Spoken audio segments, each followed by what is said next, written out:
In this video, I'm going to be explaining why Caleb Williams is one of the most overrated prospects in this year's stacked draft class. Here's some footage from his Heisman winning year, which was last year, his sophomore season. I mean, come on now. Just look at this. He's not throwing a cornerback in the NFL. I'm sorry. Caleb Williams is 6 feet tall. There's no cornerback he's going to be throwing like that. Maybe a bench warmer in a 30-point blowout when they're losing, but he's not throwing a cornerback like that. I'm not saying Caleb Williams is complete garbage, but I mean, these clips that I'm showing right now where he's throwing these pass touchdowns, they're all from last year to Jordan Addison. And if you've been watching the NFL this year a lot, you know Jordan Addison is a rookie and he's on the Vikings. And he played pretty well. He had 10 touchdowns and 800 yards. With those stats in the NFL, you can only imagine what he was doing in college, especially against Pac-12 cornerbacks, which are not good. All right, let's go look at this next clip, right? Caleb Williams stepping back. Not a lot of pressure. He launches it right. He has great arm talent. Jordan Addison's wide open. I wouldn't say wide, but he's pretty much open, where you have to get that ball to him 80% of the time, especially if you're in the NFL.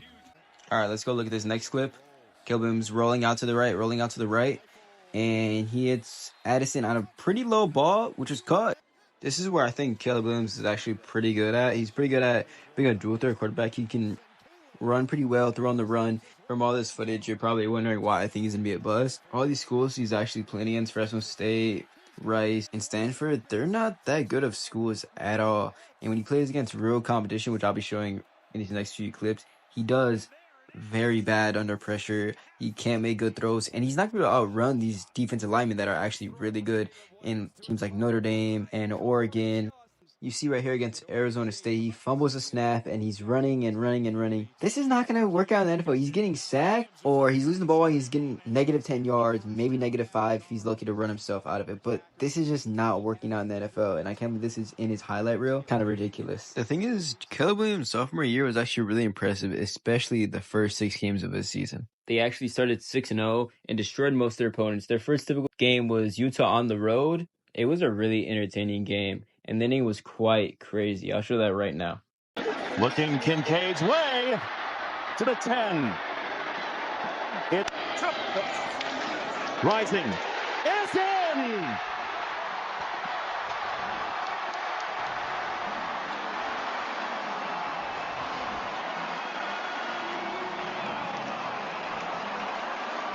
Now do you go for 2 to try to beat undefeated USC? It looks like it. Rising up the middle. He's in! Utah leads.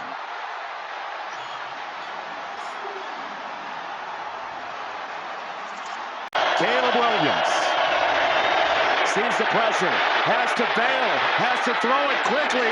When will it land? Where will it land? Incomplete! Utah wins!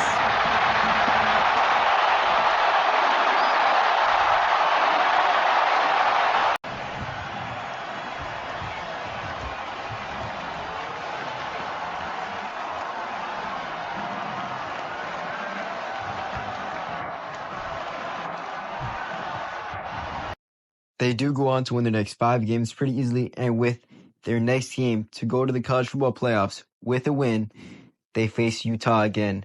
They do find themselves down 10 points in the fourth quarter, and with an opportunity to bring it down to 1-possession game, on 4th down, this is what Caleb Williams does. Caleb Williams sees pressure. The throw is wide open. Jordan Addison, a bust again, and USC lives. As you see, it was an amazing throw by Caleb Williams. Even a better route ran by Jordan Addison. He was wide open. Season ago to rise to the occasion, and that's exactly what Addison does. On the 23rd yard line, to bring it to a 1-possession game, maybe even a field goal game, this is what Caleb Williams does. Side, including Addison. Williams throws that direction, and it's intercepted. Picked off by R.J. Hubert for Utah. The short side, the boundary, you're trying to go vertical, but Hubert is staring it down the entire way. The second leading tackler, the 5th year senior. As I said before, I'll be talking about Caleb Williams' junior year, which was this most recent college football season, and he played pretty well. He started off 6-0. The competition wasn't too great. Maybe the only competition was Arizona. He only had 219 passing yards, but he did have 3 rushing touchdowns. I mean, this scenario is pretty similar to last year. They started off 6-0, and their 7th game is against a team on the road that's ranked. Last year was Utah. This year's Notre Dame. And this is what happens in the opening drive. Start for Southern Cal offensively a week ago. Trying to start a little better this week as it is intercepted right down the middle of the defense. It's Watts, Xavier Watts with the pick, and he is still on his feet now as he... Getting in Caleb Williams' face. Caleb makes so many spontaneous plays. He feels the heat, he lays one up. He's too high with the throw, and Xavier Watts makes him pay. As you can see, the ball was completely overthrown. I mean, Caleb Williams was facing pressure, and Notre Dame's defense is extremely good. But, I mean, there's got to be a better decision than that to turn over the ball on your opening drive and then bring it back to your 20-yard line, especially in a game where you need to win this on the road to have a chance in college football playoffs. Caleb Williams and the USC offense really didn't do much the entire first quarter and majority of the second quarter. And on this drive, you'll see what Caleb Williams does. Just to relax and execute ball plays. Williams, pressure, able to elude that, and then throws an interception. It's Watts again. Now Watts trying to take it to the house as he takes a... As you can see, Caleb Williams runs towards the pressure, throws a double-covered pass on the run, straight to the defense that end up taking it to the house. With an opportunity to bring it down to a one-possession game after throwing 2 interceptions in the first half, this is what Caleb Williams does. C needs points for the conclusion of this first half. Williams, pressured, retreats, and now he throws another interception. It's Benjamin Morrison who rises and picks it off right there in the sky. I mean, come on now. Shuffling backwards, running to the pressure, running to your left, shuffling backwards and throwing a pass to a double-covered receiver? That is not superstar talent. I'm sorry.